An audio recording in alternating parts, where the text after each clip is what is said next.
News Maharashtra K9 आवाज जनतेचा। महाराष्ट्रातील आगामी स्थानिक स्वराज्य संस्थांच्या निवडणुकांसाठी अत्यंत महत्त्वाचे ठरणाऱ्या ओबीसी आरक्षणाच्या प्रश्नावर आज 25 नोव्हेंबर रोजी सर्वोच्च न्यायालयात सुनावणी झाली। सरन्यायाधीश सूर्यकांत आणि न्यायमूर्ती जयमाला बागची यांच्या पीठासमोर ही सुनावणी झाली।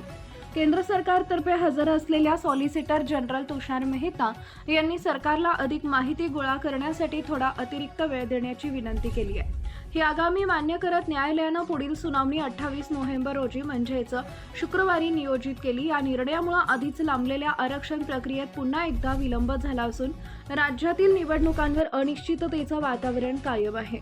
याचिकाकर्त्यांनी सुनावणी दरम्यान ठामपणे सांगितलंय की अनेक नगरपरिषदांमध्ये 50% मर्यादेचं उल्लंघन होत आहे आणि निवडणूक प्रक्रिया आधीच सुरू असल्यानं आणखी वेळ देणं अयोग्य आहे। अर्ज दाखल करण्याची अंतिम मुदत पार गेल्यामुळे उमेदवार निवडणूक प्रक्रियेत सक्रिय झाल्यात असंही त्यांनी स्पष्ट केले।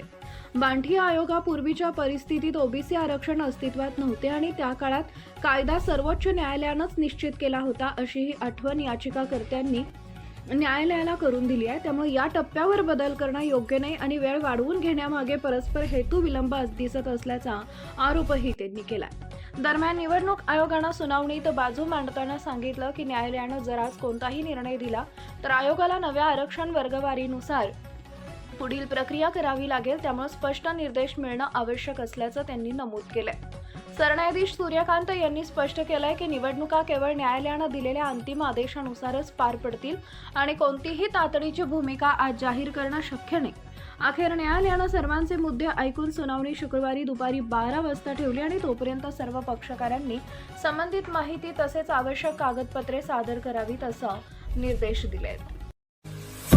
महाराष्ट्रातील महत्त्वाच्या आणि ताज्या बातम्या पाहण्यासाठी आमच्या न्यूज महाराष्ट्र K9 चॅनलला YouTube वर सबस्क्राइब करा आणि बेल आयकॉन प्रेस करा।